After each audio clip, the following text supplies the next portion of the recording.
In this video I'm going to demonstrate how to make pasta salad.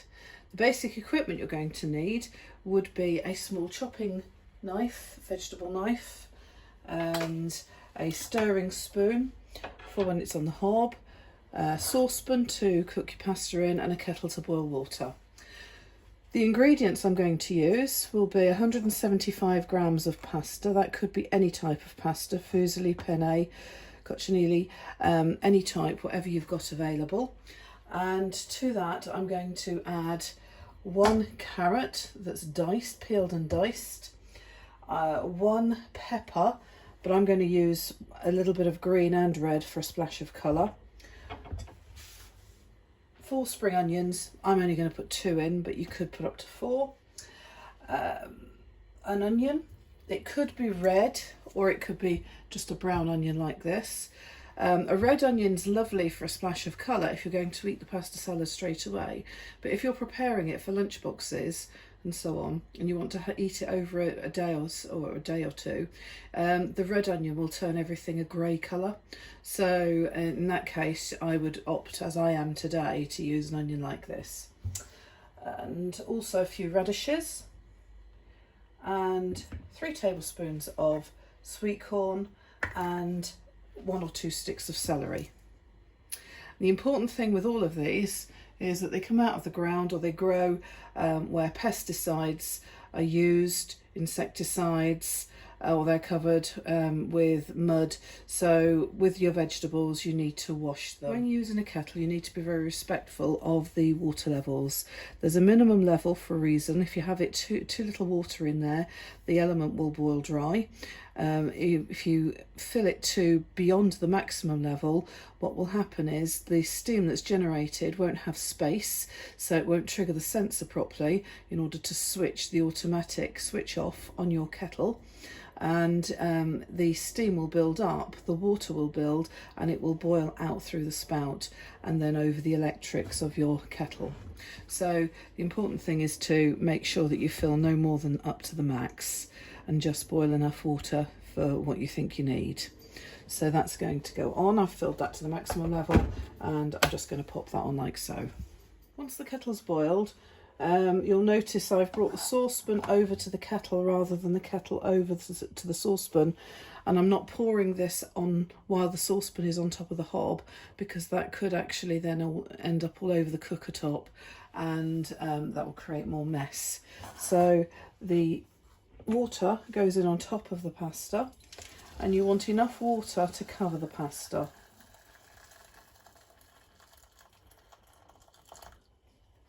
And some people put a little bit of oil in. I tend to, if I've got it available, just put a tiny spritz of oil into that. Give that a little stir to get it off the base of the pan, and then put that on a high heat. When using the cooker, it's really important not to have saucepan handles overreaching or across the tops of other burners or hot plates if it's an electric cooker. You need to avoid as well having saucepan handles jutting overreaching the front edge of your cooker, where it could get caught up in somebody walking past and end up having a serious burn from boiling liquid. So you put it on a cooker like so, and saucepan handle out at the side. You put it on a high heat at first,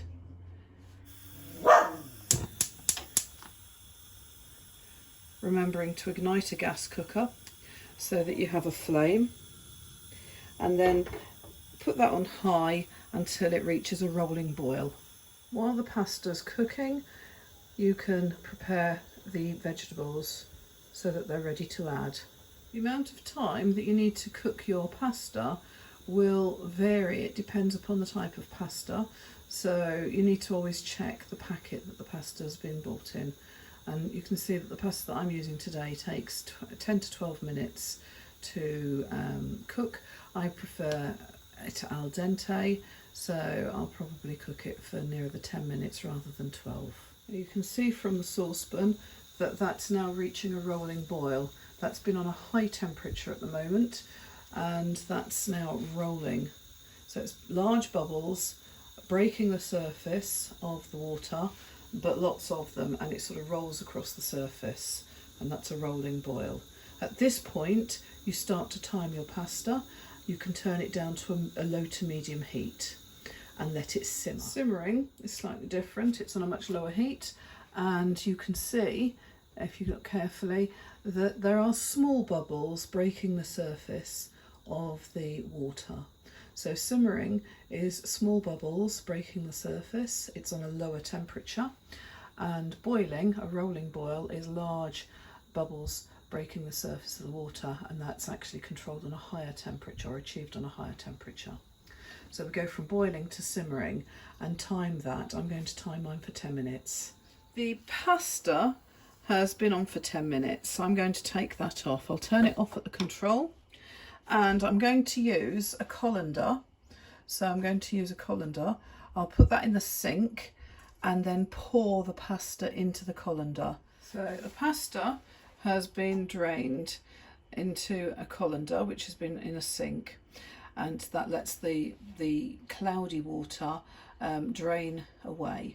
Now the water becomes cloudy when you're cooking rice and pasta because the starch within the food is gelatinizing, so it's absorbing moisture, swelling and bursting. So it's swelling and bursting once it reaches boiling point, and that sort of releases the amylose into the liquid around it, and then that's what we're pouring away and washing away.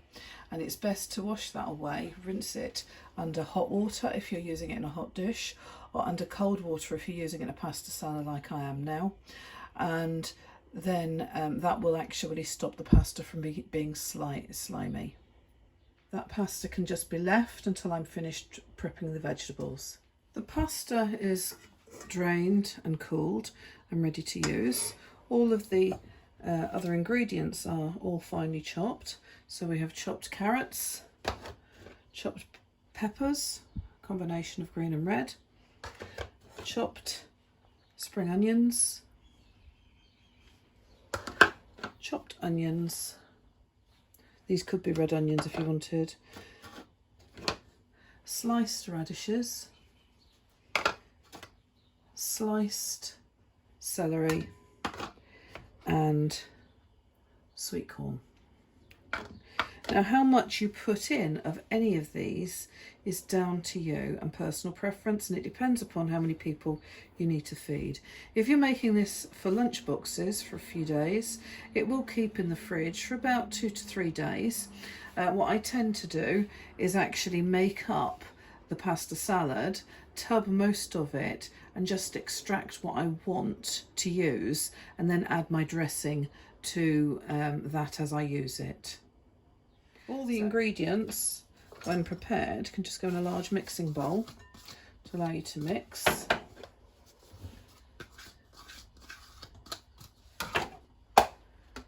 Celery, spring onions, all the things I've mentioned. If you don't like all of these, you can put in what you want. You don't have to have everything. You can mix and match and make your pasta salad different every time you make it. That gives it quite a nice rainbow effect if you've got lots of different things in there. So just mix those first of all. That's quite pretty as it is, nice and colourful. And I'm going to use some of this sweet corn for another recipe later. So I'm just going to put in half of that small tin, which is about two tablespoons or so, and give that a stir. And then into that, then the pasta. Now, if the pasta sticks whilst drained, if it sticks and ends up as one big lump in your colander, just run some cold water over it, and then that will loosen it up and allow you to then separate it out with a spoon like so, and then pour it in.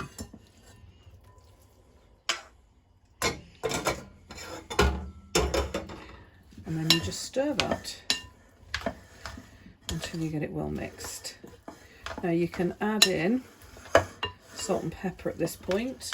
So a sprinkle of salt and pepper. I've got ground black pepper, adds a nice effect.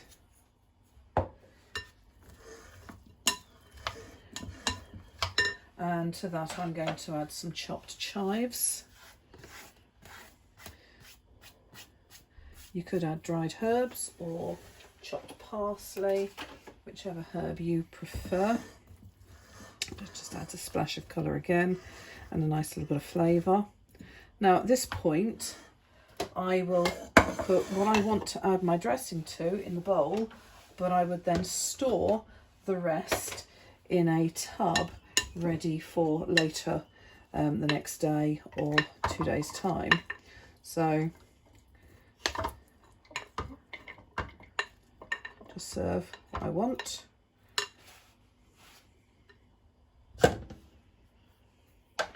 And then the rest will go in the tub for storage into the fridge. Now you keep cooked pasta in the fridge.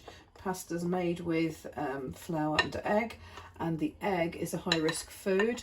Once the pasta is hydrated, so cooked, it becomes higher risk than when it's dried.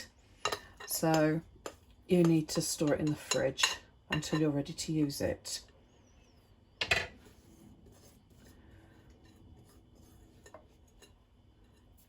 And the dressing can be added to the part that you're eating.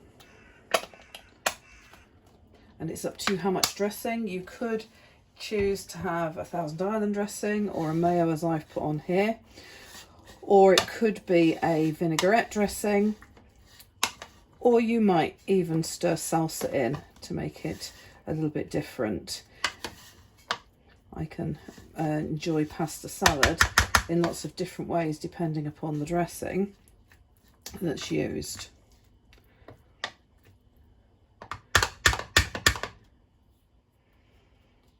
And then just serve that with a sprig of parsley on top.